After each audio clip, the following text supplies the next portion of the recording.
This podcast came to be because I want to reignite discussions about Pan-Africanism. And the purpose is to plant seeds of unity and inspiration among Africans, both at home and in the diaspora. I believe we have come to the stage where our continent is more vulnerable than ever, and it's up to us to decide our fate moving forward. What we will come to realize, I hope, is that we're so much more alike than we're different. And this show is just a small contribution to the public discourse that is going on in Africa right now. My name is Soshima Iro, and this is the Pan-African Experience. Dr. Molefi Asante, Dr. Seth Mako, Dr. Eddie Wiffer, Professor Sherry Thompson, Professor Rachel Robinson, Dr. Dick Bruder, Mr. Pegam Mustafa. Welcome to the Pan-African Experience. Okay, so I am fully on board with the concept of United States of Africa, but there are fundamental challenges to this goal. How do we address the issue of language and other remnants of colonial structure? For example, I learned about Pan-Africanism and Afrocentricity from people like you. And I went through primary school in Nigeria, secondary school in Nigeria, and part of my university in Nigeria. And this was never taught in the school. It was never in the curriculum. So there are a lot of structural issues, So how do we address these challenges? You are very right, and you pointed out a big problem. And one of the ways that we have to do that is that we've got to have national will, but that's why I'm saying that it has to be broadly in the masses, because the top leadership, it seems to me, don't have the will to do it, except in some instances now. I mean, I'm seeing some good things. I mean, as I said, and I believe this. I saw I think Obasanjo, for example, believed it at the time, but I don't know. I mean, he never brought it to bear, even in Nigeria. And I think the masses have to be taught. Take, for example, what is going on now in Liberia. In Liberia, they have now decided that every school, that the schools should teach Pan-Africanism, and not only Pan-Africanism, but they should have departments of diaspora studies, the African studies that will connect African people to other African people, and this has to be done everywhere, because we have in the United States departments of African American studies, but we also need these departments of African American studies in the United States to become Pan-African, because we have populations in Brazil. 100 million Black people live in Brazil. We have populations in Colombia. 30% of the population of Colombia in South America is African, and these people we don't talk much about it. And we have to bring them into the fold. We have to bring the people in Venezuela and Ecuador and Peru into the African fold. They're Africans. You got Afro-Iraqi people living in Basra, been there for 1,000 years. We got to bring those people into the fold. There's a large African diaspora. The Miss Universe from Iceland a year or two ago was an African. Bring her into the fold. There are many, many people, you see. So we have a vast world population that has been separated, segregated, factionalized, ethnicized. And so we have to have a big tent. And the big tent cannot be based on religion. It has to be based on just small principles. We believe in the United States of Africa. We believe Africa should be one continental country, and we believe that all Africans should be able to go and live anywhere on the continent they want to. And we also believe that we should protect the minority rights of all African people. And then, of course, all the other things will come into place. We already have there's already an African parliament, for example. The AU has already established the African Parliament. We already have ideas about language. The language, they have 5 languages now. 5 languages that are official languages of the continent. Kiswahili, English, French, Portuguese, and Arabic. I mean, those are the, and you can have a country with 4 or 5 languages. I mean, India has more than 4 or 5. You know, I mean, in Russia, right now they only have 1, but before, when it was Soviet Union, they had several major languages. Ukrainian was a language. You see, they had so these things are possible. I have a lot of issues with NGOs because, you know, for example, during the Black Lives Matter protests and things like that, I wrote an article about, you know, NGOs and, you know, BBC here have BBC Children in Need, and it's like a telethon where they raise money. They raise like 60 million pounds, mostly 100 million pounds. And half of the broadcast is, you know, people in Africa, you know, sending someone to say, oh, this kid has been sleeping without a mosquito net, you know. And each year they will send someone to go and send mosquito nets. Each year, so there's not really like an uptake. So it becomes a spectacle as far as I'm concerned. And each year they will put water, and the water they are putting from this 60 million pounds raised is the mechanical water where you push, and not even a borehole that can disseminate water across community. Just you know, so it becomes redundant. I don't want to be ungrateful. I'm sure it benefits the people within that community. But when you look at it critically, you say, if you really want to help, you know, what I wrote in an article is that if NGOs really want to help, what I really want is not really baked beans. You know, I don't want your baked beans. I want lobbying, active lobbying to, you know, balance trade deals. You know, most of, a lot of things, toothpick gets imported in Nigeria. We import toothpick now. Can you imagine? So, and what we export is like 2%, 2.4%. You know, so I want NGOs to start lobbying in terms of economic, you know, opportunity for these African countries, you know, to level playing field and not baked beans and mosquito nets. You know, that is good as well. But the bigger issue that it will make substantial difference in people's life, that will empower them. You know, you want to empower people. You don't want to feed them baked beans from a spoon. You know? Exactly. Teach a man to fish, you know, eat for a day. You know, give a man a fish, and he'll eat for a day. Teach him how to fish, and he'll eat forever. The NGO is giving man a fish. So they have to keep coming back for the fish, but not giving them the fishing rod and the tools where they wouldn't have to be reliant on the NGO.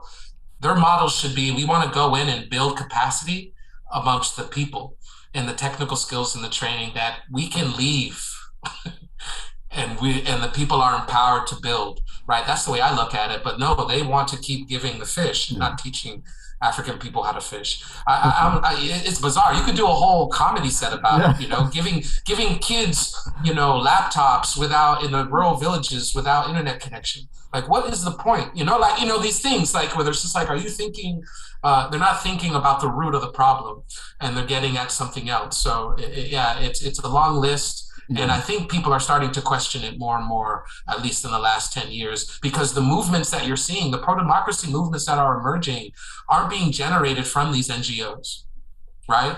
They're coming outside of, and then they're following along, right? So it's not that they're initiating it. They're the ones that are like, oh, wow, these people are actually going out into the streets and trying to do stuff. Before I move on, I just wanted to say that, you know, obviously, I believe there's a 3-pronged approach to this. Of course, we have to hold our leaders accountable. You know, I can't put all the blame on NGOs. You know, if they see a business model there, they can make money. You know, it's at the end of the day, it's a business. You know, the CEO gets paid, they get revenues. So I don't really blame them entirely. You know, we have to hold our leaders accountable. We have to make sure we educate, you know, the young people, the youth, you know, to empower them. You know, knowledge is power. To empower them to hold people accountable, because most times you see videos coming out from most African countries, especially Nigeria, where during election time, there will be queue and the politicians will be giving like people like, you know, 5,000 naira, a bag of rice, you know, and I used to be angry about that. But in hindsight, I can understand if that's the only way someone can eat at that time, I can understand why they will take it.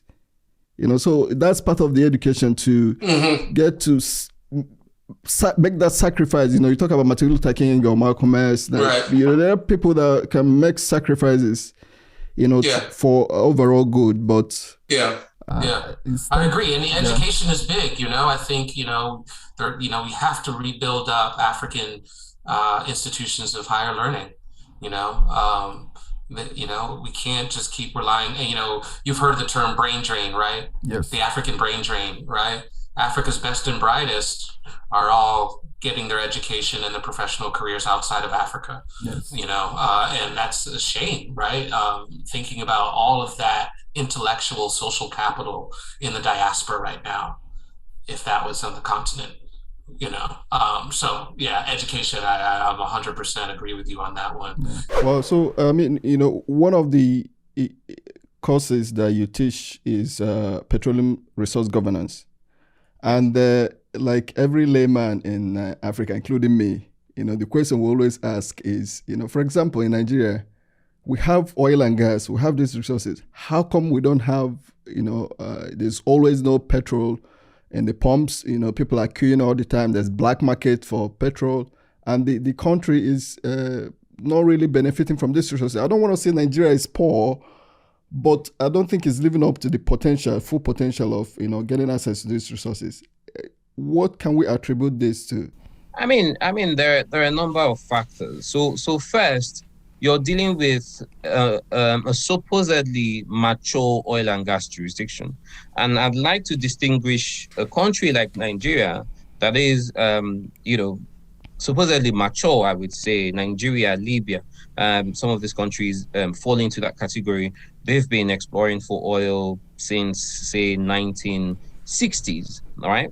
And so they should have a significant amount of experience. I like to distinguish that sort of country from a country like Mozambique, Tanzania, and even Ghana, Uganda, some of these new entrants. There's the need to draw the distinction because on one hand, a country like Nigeria is dealing with fundamental structural governance issues, as well as indeed regulatory. From a regulatory standpoint, you would understand that it wasn't until 2021, just a month or two ago, that the entire petroleum industry regulatory regime was overhauled. And this is a country that started oil exploration in commercial quantity as way back as, I think, 1960. Actually, 1958, that the first commercial lift was done. And it's in 2021, right, that it's then overhauling its regulatory infrastructure. And so you begin to ask yourself, what did it do for the last 6-7 decades? What was wrong? That's from a regulatory standpoint. So we saw that within the regulation itself, there were issues of, for instance, conflict of interest. There wasn't a clear strategy in terms of maximizing the economic recovery from oil.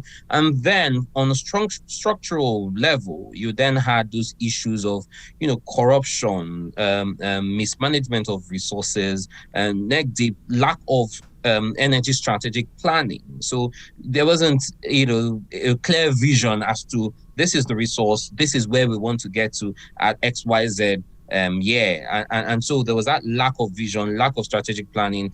Indeed, corruption played a significant role, and there was this sort of elitist ideology to utilizing or mismanaging the resource, I would say.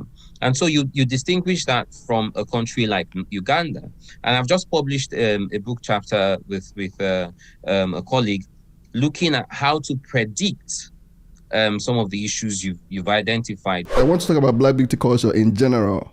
Yeah. I know your book is with regards to Canada's Black beauty culture, the roots. You were tracing the roots. And I'm on a mission to encourage Black women to stop straightening their hair, relaxing their hair, or wearing the weave. And I've been warned that this is a very dangerous mission. Because so many elements. Please, can you elaborate on that? Well, because that too is about consciousness. I mean, everything is about your consciousness and your awareness and your ability to ask yourself, especially as it relates to beauty culture, to ask yourself, is this in my best interest in terms of my personhood, not in terms of dating, career, relationship, money, power, like all the stuff, the outward stuff that I could understand. So, for example, there's a lot of women who wear a wig because they work in a certain place and they know that that's more acceptable because it's going to, it's just more acceptable. There's a lot of women who same thing. They wear weave because the standard of beauty says your hair better be long and straight and silky. And they know that that's going to give them a sort of an advantage in many areas, especially in relationships. Let's face it, a lot of women's hair choices, I don't know if you want to hear this, but they really are driven by men's interests. Men tend to like women who have long, straight hair, or at least straightened hair. That is a preference in heterosexual relationships that I have noticed and had to push back against in my entire life. For a lot of women, they acquiesce to that. And so they want to please and be seen as beautiful. So there are a lot of constraints, right? And reasons. But when you scrape the surface of all those reasons that actually, as you get older, they're more justifications than actual reasons, you have to ask yourself, is this in my best interest as a person? Is it in my best interest in terms of how I see myself, in terms of how I honor myself, in terms of health and all the other things? And of course, that's a very tricky conversation to have with someone whose consciousness is not there yet, right? Because self-care actually takes a lot of, you have to awaken. I don't want to get too deep. I feel like, I'm getting a little bit. Please go ahead, because someone needs to hear this. Yeah, because some of this is a spiritual journey, and spiritual is not the same thing as religion, right? Because a lot of people who go to church, they weave in and relax and wear the wig. It has nothing to do with religion. I'm talking about a certain journey that we all have to take in life to figure out who we are and why we do the things that we do. And if you are able to live with yourself wearing a weave, knowing you're doing this because you want to keep a husband or you want to keep a man or you want to keep the job, if you're okay with that, then I come from the school of thought that I can't judge that person and tell them not to do that. Like, I can't tell you, okay, you're wrong. But what I can tell you is that over here, there's another way. And other way sort of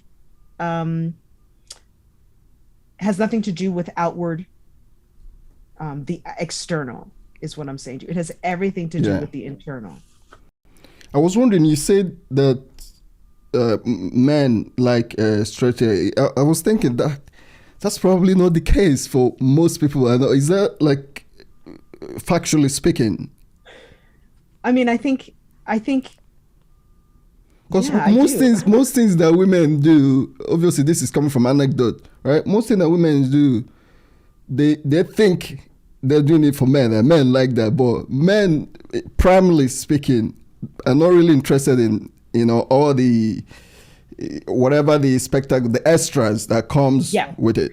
I mean, I think what I've learned is that men like you to just be real. Like, I don't think men typically like weaves. Like, I don't think I just don't think that is something that men necessarily like. But if they're going to step out to some really posh event and there's a lot of white people in there, I bet you they like the weave then.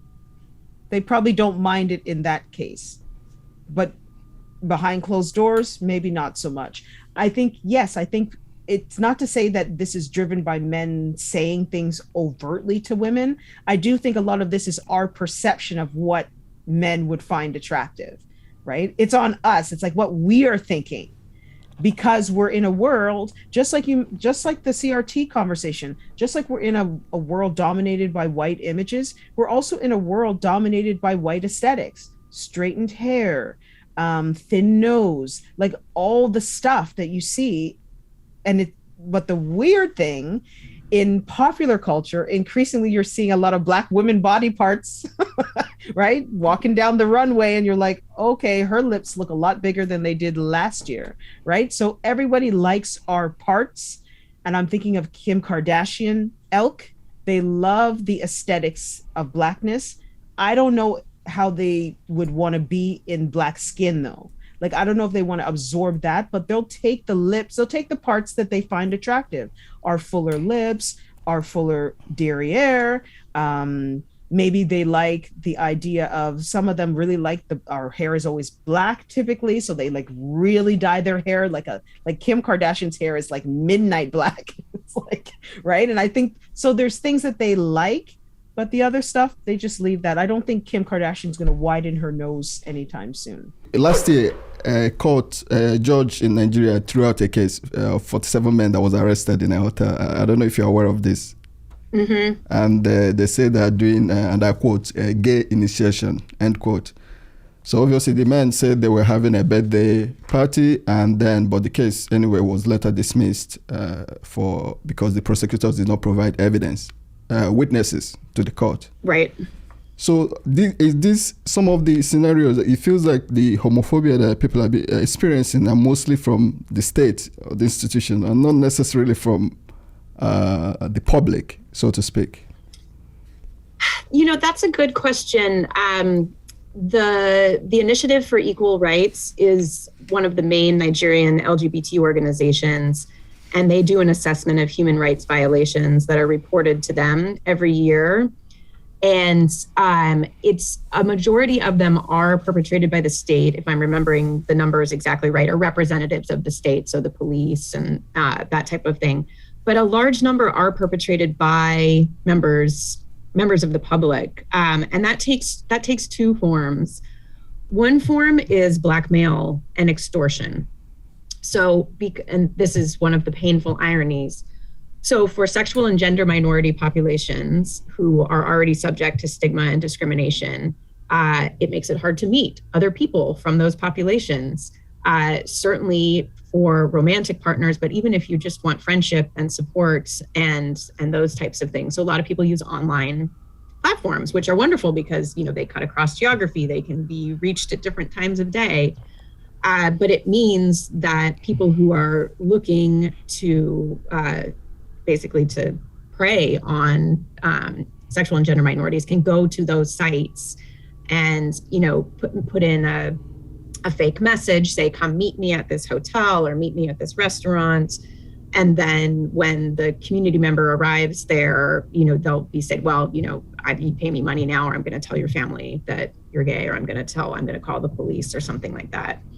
So in a survey of men who have sex with men and transgender women from Nigeria, I think about a quarter of the people surveyed had experienced blackmail or extortion in some form. So it's very, very high rates. I was wondering if, Jews of Africa are of common ancestry. Up to now, no research allows to establish a single origin for the various African people claiming a Jewish ancestry. However, some researchers are looking into the question.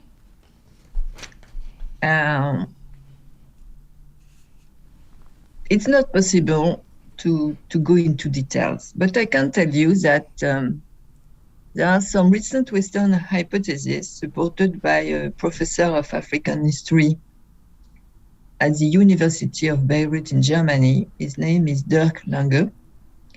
Lange suggests that in earliest times, the Canaanite society was most likely established in West Africa through the agency of Phoenician officials and traders from North Africa. Lange tries to explain that the historical tradition of the Central Sudan contained clear evidence of Canaanite Israelite influences. He suggests that the existence of early trans-Saharan contacts reach back to the pre-Roman period, and he supports his suggestion by written records, oral tradition, and cult dramatic performances. But it's difficult to say more in the current state of research. I think about last year or last 2 years, I can't remember, but COVID is making everyone lose track of time. There's a TV presenter in America called Nick Cannon. I'm not sure if you've heard of him. No. Okay, no, so I don't. I would like to know who he is. Okay, he used to present America Got Talent, like a TV show, but he also hosts a podcast where he talked about Semitism, and he said that he said something that got him in trouble. You know, you can still hear me, okay? Mm. Okay, he said something that got him into trouble, that, you know, he lost a lot of jobs, and he said that the original Semitic people are Africans, are black people, and that was considered anti-Semitic. And then he lost his job and things like that. But so I'm thinking logically, if 600 to 700 years ago, if the human race as we know it existed only in Africa, about 700,000 years ago or 700 years ago, you know, 700,000. So if we existed only in Africa, so it makes sense to say that the origin of everything comes from there. Yeah, it's a camp. You know what I mean by a camp? It's a camp. No, it's a position. Okay. A camp. I mean, it's there are in the Afrocentric soup. There is the claim that the Jews, the white Jews, are imposters. That the real Jews are the blacks. And there are some trends who follow this idea. Okay. No, I wouldn't personally. I wouldn't say that the Jewish people in Israel are imposters. That wouldn't be a right thing to say. But if logically humans, as we know it, originates from Africa. Yeah. Biologically, it's absolutely and it's proved. Yes. Now. Yes. So it has been proved. So the Jewish people in Israel will be referred to as the descendants of the Jewish people in Africa, and not the other way around. Not on the other way. Difficult to make it admitted by them. Okay, so you talked about how Islam or Quran can give someone structure or value, because even if the person is a good person, if they read the Quran, or it will give them some level of guidance or calibration in their life to help better them. And that baffles me when I hear about Sharia law in Islam, and this is something that has been bugging me. I'm saying, because for me as a non-Muslim, what I see is that, are you really fighting for your God? Your God is supposed to be omnipotent, powerful God. Why can't the God choose to dispense punishment if he or she so chooses? But why do you fight? Because whenever I hear Sharia law, I hear, hanging people, chopping off people's hand, especially in the north of Nigeria. Can you talk about what's your views on Sharia law?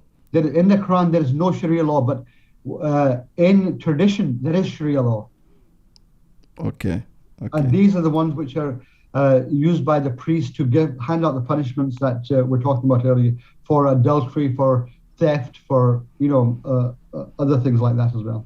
Okay. Like the hand chopping. And see, can I just make another point about this, about the hand chopping as well? There is no hand chopping in the Quran. What the Quran is talking about is a metaphor. When it says that it's just like if I asked you to do something, you say, "Oh no, I'm tired today, I can't do this." That doesn't mean to say that somebody's bound you in a chair and you can't move. It just means that you're not able to do it because you've got other things to do.